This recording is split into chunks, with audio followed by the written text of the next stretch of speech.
I'm super interested, like how we translate this code and language of computers into a digital, into care that really matters to us as humans. So how the code cares.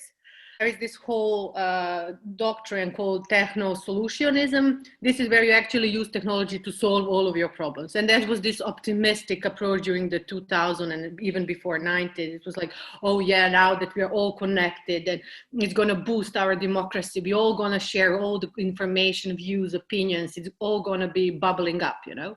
And then it ended up, actually what bubbled up is hate speech, misogyny, patriarchy, racial discrimination, all the things that were actually widespread in the physical world just perpetuated and got translated into the online world. And now there are just starting these all big movements, such as it's called networked empathy.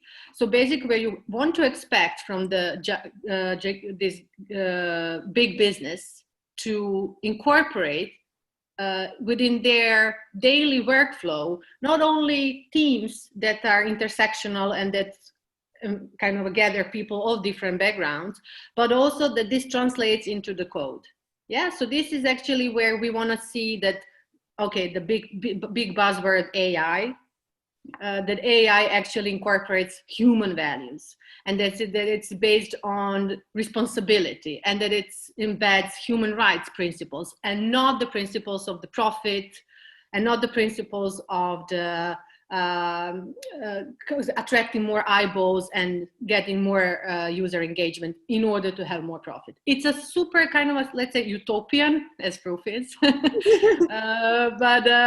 But I think we not only have a right, but we must dream. That's if you don't think big, if you don't project these big ideas into the future, then you can't expect to see them there once you get there. So say this, actually, I wouldn't go for less. I wouldn't make my piece being like, well, we could find a middle ground and whatnot. I don't think that there is any more time for a middle ground because of the volume of the content online, because of the velocity, because the way it attracts the public,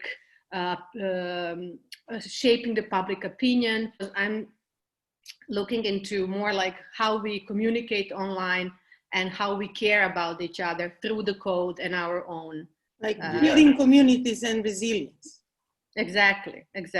For the same thing. Exactly. I'm not building them, I'm looking at them. I'm looking at those who exist and what are the values and what kind of messages are they sending out and how the users, and I hate this word, but the citizens or those who are a part of this networks actually make sense of them. Like how do you know that it works, that it does good to you? Like, what do you want to have it from there? What do you see there? What are your values that you want to share with these people there? Code versus kind of a human doctrine, where actually like code prevents us from a meaningful engagement online. That's the like basically data protection field. And this is huge. This is how we actually started to understand. I mean, this is my perception. When first we figured out that, wow, they're building our whole profiles about us just for the sake of targeting us with a very clear ads that we want to see.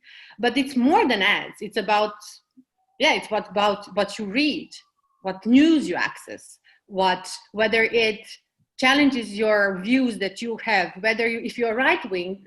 There are not, but the problem is actually these are the very complex research topics. So it's hard to actually even conduct a research into, for example, Facebook newsfeed or what people read on Facebook. We want to kind of approve, like when I say we, I mean, I want to see more research into like how the right-wing organizations are reaching out to the users and readers and exacerbate or radicalize their views. But it's hard, like it's super hard actually. It's a super complex research in an academic and even practical terms, like how you go into people's minds and actually see but you can't use the same tools and methods that the business or social media platforms are using. You know what I mean? You can't build profiles. It's unethical to begin with. Not to say that it goes against many human rights. For me, the issue of climate change and global change in general, when it comes to nature, climate, or habitats, is always a human rights question. It's always a feminist question. It's always a question of transitional justice. These things are so intertwined that there is no reason to look at them in silences. Where I see that our work or maybe our efforts or goals or wishes overlap is perhaps where when we talk about humans. I talk about no, I say this again, it comes back, this beautiful book. So we don't talk about post-humans, we talk about compost. I talk about digital compost. Yeah, I talk about where these becoming together. Yeah, where we are becoming together online to work together instead, not even against these social media platforms. There's no reason to they're there and they're going to stay there. The sooner we find a modus operandi with them and for us, that works for us, the better it's for the humanity at the end of the day, because all these ideas that we are developing, the way we are talking now, it's going to be online for the rest of our lives and our kids' lives. So in that sense, this is where I think that we all come together. People always have this static idea of the regulation. They see it as a law, but the law code is law. Market is a law. Social behavior is a law. So it's a code, it's a market, it's social behavior, and it's law.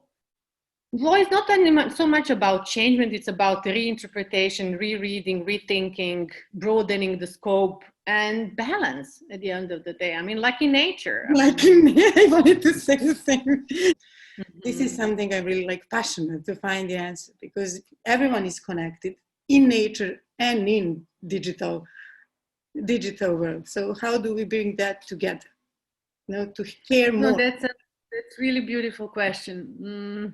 And it definitely keeps me up awake in the night. I'm also in a search for that question. It's because the question is actually about deep down there, it's about emotions. Yeah, it's super, it's like getting rid of this hardware rational kind of a thinking, or at least letting emotions through the care and support and empathy become integrated not only within the nature but also in the digital and vice versa. Basically, the premise is that the division between physical and online is a flawed one. So basically, whatever happens online, is offline. It's all intertwined. It doesn't really matter anymore where it happens, because it will either have consequences on one of the spaces or it's going to have consequences on both spaces. So the idea is not to, at least in my head, the idea is not to disentangle them in such a way. That's perhaps the premise of the answer to this super complex question.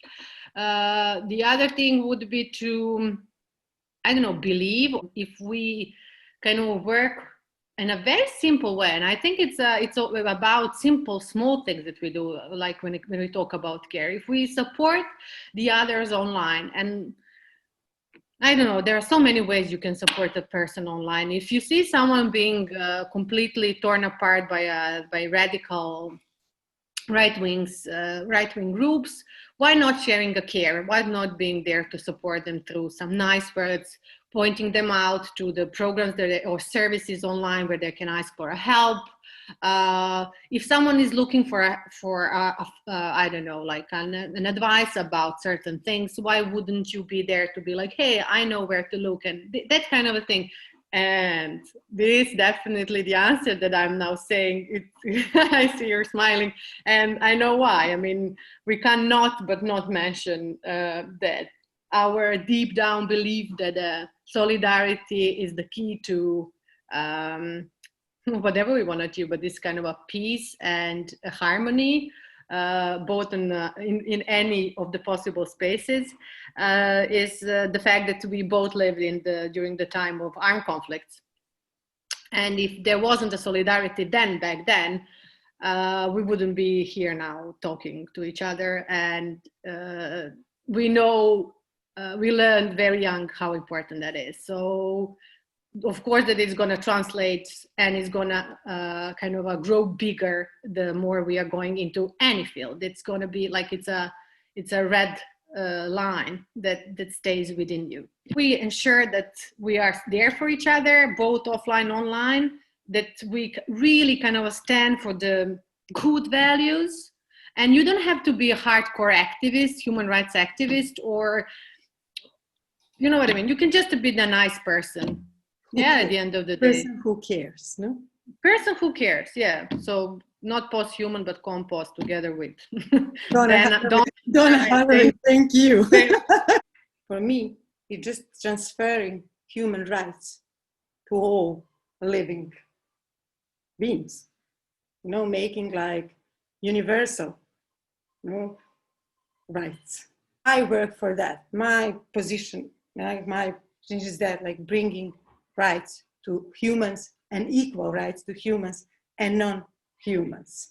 So when Donna Haraway talks about those children of compost, those are people who are becoming with. No, they are becoming with others. Those others can be humans and non-humans. You know, and they can be good and they can be bad.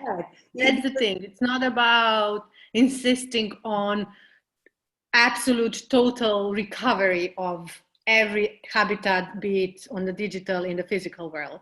It's about accepting where we are at this point in the global development, accepting what is your reach, accepting that